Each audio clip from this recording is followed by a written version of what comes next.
Hello. Good morning, Kim. How are you? I'm good. How are you? Very good. Very good. Good morning, everyone. Today's Global Tea Talk. We are presenting from Toronto, and Kim is also in Ontario. We're going to interview her, and we are live on Facebook page. And Kim Ledgerwood, she lives in Canada, and if like we are looking, she's 30 years as a police officer, and she have a family. She have a like very busy and stressful job that I find, and that's my words, like we want to find out with Kim how she did it. If like I'm talking about me, everybody, you know me, my name is KUlwinder. I'm like helping communities stay healthy with the good immune system, educate your immune system. You can find me anywhere as my name is KUlwinder Samra, and for connecting with like stay healthy, busy mom. To getting more information, this is like a purpose of like connecting with other women or men's or families who want to be stay healthy. That's my purpose behind this Global Tea Talk. And let's like host Kim. Kim, Yes. me, how is your life in Canada in childhood life? I guess I can't complain. I grew up with a mom and a dad. We weren't on the upper cusp. My dad only worked, he was a mailman when you took the mail door to door back then. Huh. And my mom was a stay-at-home mom. They had me later in life. So my mom was 40, my dad was 44 when I was born. Unfortunately, I lost my dad when I was 12. Oh, Yeah, so then it was me and my mom. And yes, there was the regular struggles, right? Money, a woman who's in menopause versus a daughter who's in those teen years. So with no buffer, but overall, yeah, it was okay. I got out of home quite early and got a career. But I have my mom's still around. I have a very good relationship with my mother. That's a very good job. Like sometimes I'm saying as a family member or as a loved ones, when you are connected, that's like the most important thing, like a communication with moms, dads, families. But like we understand through the journey, like when mom said no, sometimes we get upset, but that no means her experience. Yes, and you don't learn that until you're a mom. I learned, Right. yeah, my mom would drive me nuts. And especially when I became a police officer, because I still lived with her, and she would sit up waiting for me to come home. And I'd say, Mom, my shift goes till 3 a.m. And then I might have overtime. Like, you can't do this. You're gonna kill yourself from worry. So I'd move out. When do you find you're gonna become a police officer? Like in teen years or school career? How came in your head like you wanna be a police officer? Yeah, I was 16.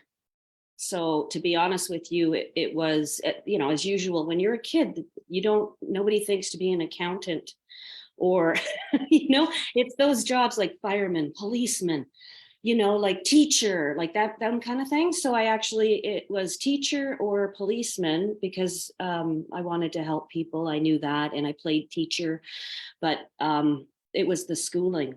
I wasn't prepared financially that we could afford for me to go on to post-secondary or I wasn't a sit still girl. I found it really hard to sit in a classroom. I was a practical, so the policing thing, that was the option that I didn't need to get any schooling. So, well, I'm sorry, at that time you needed grade 12, which is what I had. So then I applied and they had a cadet program that they could get hired between 18 and 21. You couldn't carry a gun, but they had you do all the jobs. You wore a uniform, but with no gun. So that's what I did. I applied at 19. Even like I'm thinking in India, if like I'm comparing in education, nobody prepared you, but like your parents think like you come be a teacher, you come a doctor, you come a this, you come a this, right?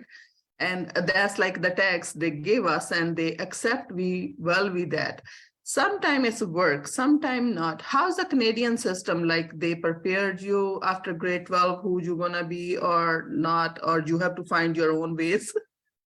You're pretty much on your own. I remember in grade, I don't even know, maybe it was grade 11. And at that time there was a grade 13, so it was 5 years, which was great because then kids could upgrade. And I really think you need that extra time if you're not ready, to move on to college or university. But no, there was a counselor. You go in and you answer some questions, and they give you a big printout. You remember the printouts with the little holes? Right. And you'd have to rip the thing off the sides, and it would come like in that folding paper out of the machine. Yeah. So I filled out and it tells you what job careers you should go to help you. It was, I don't even know if they do it anymore, but 3 came up. I can't remember, but one of them was a police officer, ironically, something in law enforcement. But that wasn't what pushed me that way. It was always in my heart. And when you get hired by a police officer, how easy that job is? Like I'm seeing with my words, it's very stressful. You have a family, you have your own life, and the shifts are very long, and you have to stay very calm. Like what I'm noticing, like doesn't matter how angry you go and get in that situation, you have to be calm. How you handle that part? Because you are very young that time. I didn't handle it very well. You learn as you go, really. There's nothing to prepare you. I was naive, absolutely naive to the ugliness in the world that existed. No idea. I hope never to see it ever again. It's still in my head what people, sorry. I know, just breathe. This is like very tough and emotional question. Yes, it wasn't easy, but you do it because that's just what you do. You don't have time to be emotional. I guess now I do, since everything is over, and when I talk about it, it can come out. But no, anybody who knows a police officer, or like, you'll know if you knew them before they were a police officer and then you know them now years later, they're not the same person, because you just can't be. You change. And it's not necessarily a better change. It's because you learn and you're taught not to show emotion.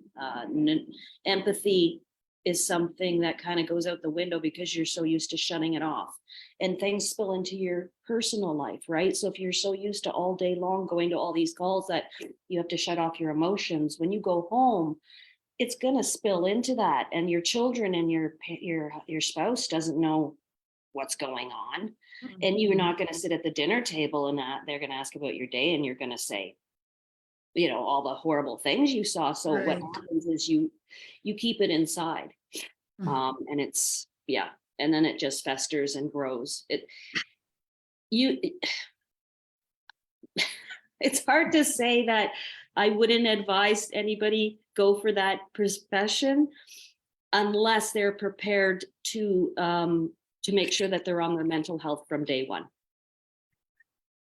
If like as my career or my life or my journey, when we are saying this is like all around you, whatever we see and do things, right? Sometimes when people are there saying it's confidentiality, this family, this, that, don't say this. Sometimes I'm saying like every human, we have like certain rules we set up. But like we are still 2 different people, right? When we are talking about emotions, like you can't bring it home, but still human. And like when we are saying it's a mentally prepare, in your early words, like you go through that journey, then you feel it or find out like how you're gonna manage. But like every day is not a same day. Every day you are not a same either, right? But like expectation for society or job, how much they have, like a high level, as a human, when you see that in your eyes or your ways, it's like very hard. Sometimes even I'm saying like, that's like my family's word, like my grandfather always say, like your brain is upside down, there's a reason. But sometimes how many people we find a reason why we are here, why we met, right? And when you are on your job, if like you are a higher level and the lower person, you are treating like not a well. You are the officer. Even like when I'm seeing, even here's the policing and the back home policing, they don't ask even question when they beat you up. And here, like lots of how much respect police officers show, but like that's a rule and regulation. Your pen is very tight, and even like in a school system, if I'm saying in here, your hands are tight. You can do things like when like as a mother perspective, I'm seeing like why my child is not doing this, why is this? Because it's a comparison like doing with the society, and like certain things you can do, and all the cultural things I bring, I want to like grow like this way. You can't fit in the society then. Mhm. And even like when you bring these things at home on dinner table, like lots of time, I think it's a hard because like emotions, how long you can hold. And one day you blast, then everything is a blast. As like you are a mother too for girls, and myself, like sometimes I'm saying like the days like when I'm growing up, like, and how I say like same words my mother saying to my daughters, but like some days like you laugh in your inner like childhood life, like no, this is not work like this way. This right. Yeah. But going parallel doesn't matter which life you are or which job you are. It's like sometimes I'm saying it's very difficult, but when we are saying like in the front person or behind person and you are a middleman, it is not easy. No. Right. And but like carry on, like I see like maybe more than 30 years you are a police officer. Still that emotions, still that stress part, and you have a family, you have a co-workers, you have a like a society, always fit in that system, right? Some people maybe they're scared, oh, Kim is a police officer. Some people they think, oh, she's my friend. How you manage in that part, like your job career and your family career, and like keeping parallel fit in always in society? That part wasn't that part wasn't difficult. It was funny because I think if I was a man, I would be recognized more for my career outside of my career, especially as a police officer. And I had rank. Like I was a staff sergeant when I retired. And yet, I mean, to your family, you're always just mom or wife or whatever, right? And my husband at the time, he was a police officer as well, so he understood what the rank structure meant. And unless you're in the police service, you're not going to get the respect. So so as a woman, I came home in uniform one time, and my daughter was, I've been a police officer since before she was born. And she said, because I never wore my uniform home, right? Like, because the uniform stays there. I never brought my gun home. Everything is there. She goes, oh, that's what you do for a living. What put food on? I've been the breadwinner here. What? And why do you think, I worked a shift work, whatever, like, there were sacrifices to the job that I had, but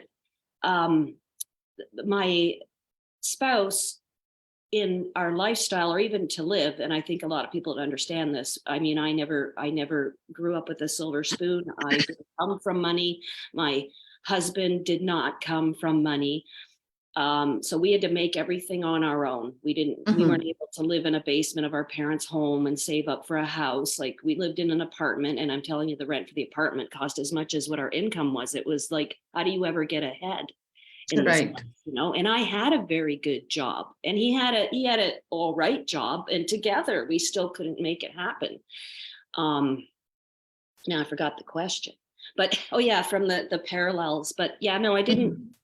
I think it was okay in that sense, except internally, I couldn't turn it off. Internally, if I were to go out to a restaurant, I'm always watching. I'm always looking for the entrance, the exits. Where is somebody's going to come in with a gun? How are they going to shoot? How are we going to get out of here? What am I going to do? I'm in a bank. Like, my mind won't shut off. I'm always in that hyper vigilant state of mind. So it's more of an internal thing, I think, than my outside environment affecting me between being on and off. It's completely internal. But this is like, for me, it's like a little bit new now. This, like, you bring in like say bank or restaurant and stuff, like as a general person or general heart. I never think about that kind of question in my head before as a human. And today you bring something like in my other awareness, or I can say, before I never thought like this way. I think like maybe like 6, 7 years back when is a Eaton Center get like a shooting during a daytime and stuff, right? Since that day, when I go in a mall, that like a question or that photography always click in my mind. But restaurant and banks, I never like think about this. But like now, today's world, sometimes I'm saying it's very hard to hesitate to say that today's world, you don't know who you're talking, who's coming behind you. It's like getting this world very scary picture. But all days, like when we are growing, sometimes I'm saying like, I never see this kind of situations, even like I'm almost 30 years in Canada too. I never think about this. But now day by day, even like you stopping in a gas station, somebody walking, maybe generally, your head always like, maybe he's coming to me. He's like gonna be keep my car or throw my on the floor. I don't know why this world coming very scary, but you go through this job like I think like 10 years back, like I take one time my class to a fire station where I find like when it's a fire, we are running out, but fire people who's working and doing their job, they are going in a fire and like they are saving your life. The same thing, like when I like your bio, I talk to you, and same thing I'm thinking that way. If I'm in like a fear or I'm in a problem, I'm calling police officer, they're gonna come and save me. They are putting their life in that fear. But like how many people understand that? As a general, sometimes I'm saying like how much we respect that expectation, like when you're doing this job, how hard is it? When Before the interview, I you're thought to about get a phone call, and how you prepare mentally on that moment, like when somebody called you, oh, here's a like fire or here's like a shooting, you coming there, like when you are leaving, they assign a police officer, or like you just like hear the phone call and run to that situation. they're called radio calls, so it depends, because there's platoons. So there may be, let's say there's 14 officers on a platoon and they're all out there in a certain district. And calls come in, they get prioritized, just like when you go to an emerge and your injuries get prioritized. So you could be at the top of the list and all of a sudden somebody comes in and they'll top you. You could even have officers on the way to you and they'll get called off to go somewhere else. So they all get prioritized. So you really don't know what call you're going to get until you press that clear button off the call that you just finished, and then the dispatcher will give you that new call. Oh, So it's a it's like mystery. also it's hard, like because you are not prepared what situation you're. Oh yeah, there's no situational preparedness. Sometimes it's okay, this is what we're going to. And if you have a partner, sometimes you're alone and you're going to meet others there. But if you have a partner, typically we would spend the drive discussing how we're going to approach this, depending on what the call is. And if it does involve a strategic approach, and that's all the time we have. And you have to rely on all your training and your common sense and your experience. And sometimes, just like when you're, just like when you go to all your Lamaze classes, when you're pregnant, thinking everything's going to go perfect with the breathing, whoo, whoo, whoo, whoo. And then when it comes, you're like, get this baby out of me. And all, the Lamaze, everything is gone. So that's kind of what happens too. So you just go with your training, and things sort of fall into place. And if you're lucky and you've got a partner that you've had for a while, then you have this already worked out in your head, because this is what you do when you go, because you've done it. You know what I mean? You know what your roles are, like good cop, bad cop, or, right. And by that, I mean, good cop, bad cop doesn't mean one cop's beating up somebody and the other cop's not. I mean, verbally, right? It always, you'll get a stronger presence if you've got them, and one that's not so strong. And whoever this person decides that they're going to align with, because some people respond, they need direction, they need, structure. And then there's other people who are more of the touchy feely, and they need the interaction with that. So if you've got two different personalities there, it usually will help you resolve a situation better, especially with somebody who might be in a crisis at that time too, because they're not going to click with everybody that shows up. And Right. it could be a male female thing too.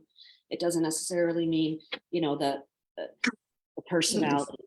Yeah, that's also is like a big trauma in like our head. Like sometimes they are saying women are not so strong. Maybe like women handle everything and the men just came and jump in that pool. They are thinking man did this. I'll tell you from personal experience of 30 years, and yes, I came on when women were not, with the women before me, years before me, had it so much worse, but Mhm. it still wasn't great when I came in, 1991. It was like you had to prove yourself.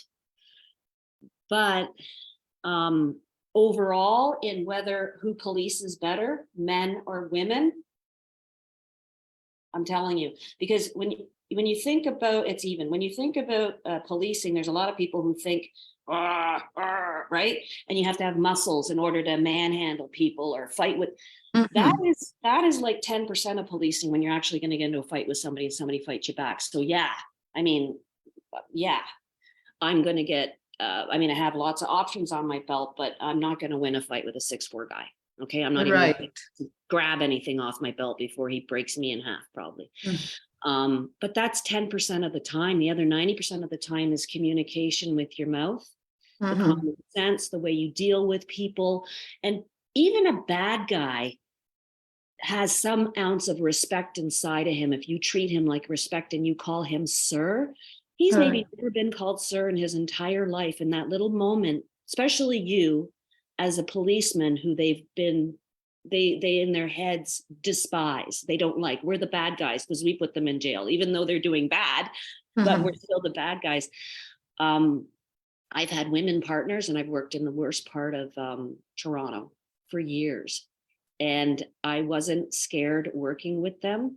We diffused so many situations that I'm telling you, I still am friends with them because you get a real connection where we look back at those situations and go, well, I thought we were going to get into it. Right. I thought we were in real trouble then. And I'd go, yeah, me too.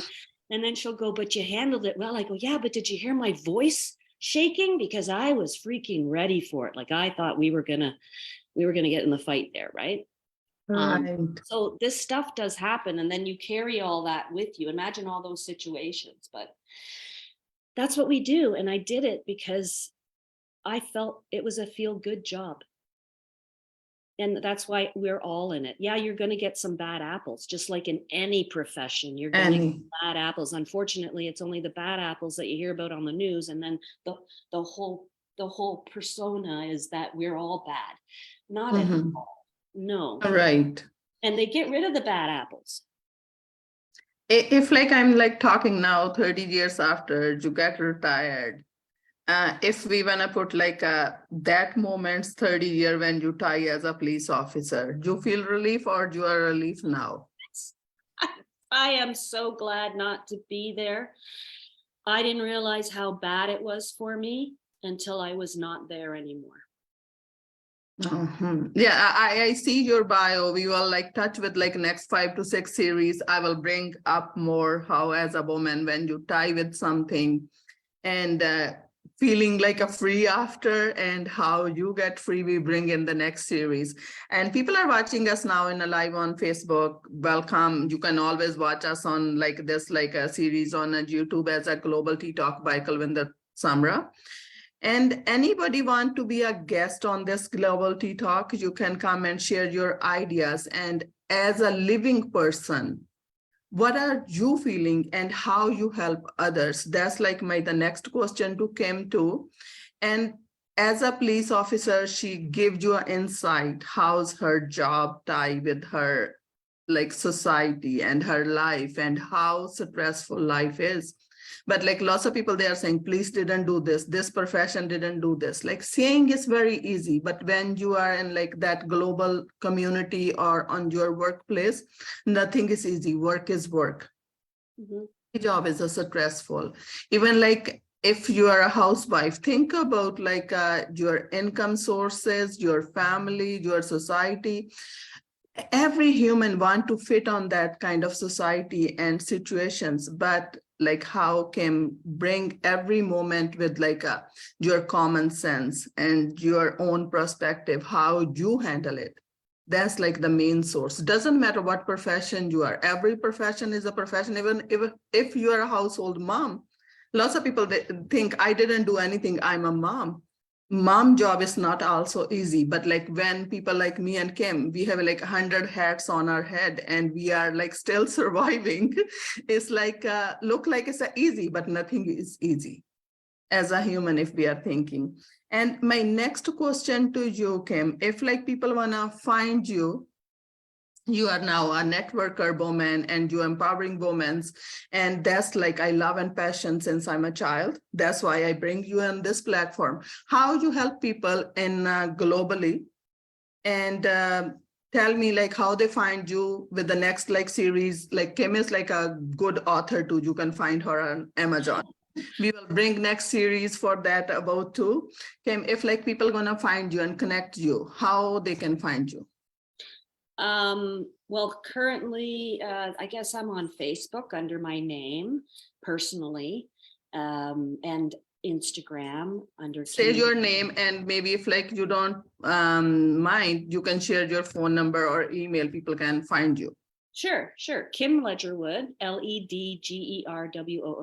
That's how it is. Well, it's Kim Yorg, YORG-Ledgerwood on Facebook with my maiden name so people could find me. Kimmy Ledger, just a shorter form. That's my personal Instagram. Those things aren't too exciting, because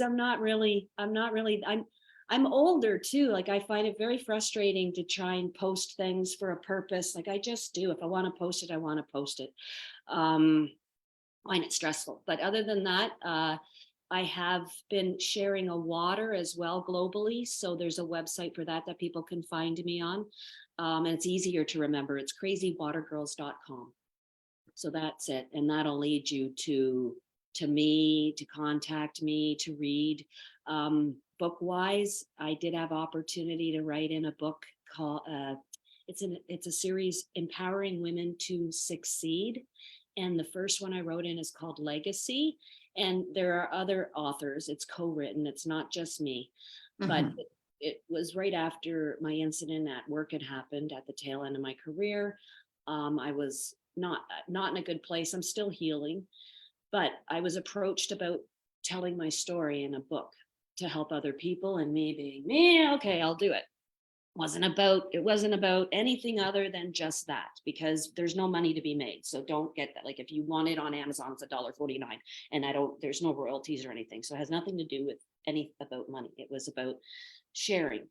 And as well, though, there was, I think, 9 other authors in that book that all come from different walks of life that share something traumatic that happened to them or challenging. And the purpose of the book is so that, and it's not just for women, but it's primarily women that are in the book, to inspire them to relate to somebody, to maybe hear a story that could be similar to yours. And you can even contact, there's write-ups on all of us at the end. And we're saying, call us. And if somebody wants to call me, it's 647-699-1609. And you can get a hold of me and we can chat. I mean, I did that book. It was wonderful experience. And then I did a second one. Oh, I have it here because it's pretty. Oh. They let you put your face on the front. Wow. So everyone has their own face, but it looks like it's my book, but it's not. And inside as well, it's like 16 different people, women and one man, talking about their trials and tribulations. And again, it's just to share the experiences with people. I share the incident that happened to me that led me to ending my career. Now 30 years, yes, but I would have went longer. I had just finished my master's. I didn't go to school as an adult, as we know, and spent the money for nothing, just to not go on with the career that I had. You know what I mean? That was my intent. I'm not using the master's now for anything. But anyway, so I talk about that, and sometimes that thrills people too, because I did check myself into a rehab after my incident at work. So I can tell that story from the real firsthand. And if there's somebody who wants to know, who needs help, they can call me as well, and I'll help them through that. All right. Thank you very much for today's as my guest on Global Tea Talk. And I'm looking to get like a couple more interviews with you and like bring you on this platform and help other women how you can succeed in your life. Anybody want to find me as a KUlwinder Samra, any social media through Google. And if you want to be our guest, message me. You can find my contact on my bio. And Kim, thank you very much again. Really appreciate and see you next time. Yes, you're welcome. Beautiful to see you. Thank you.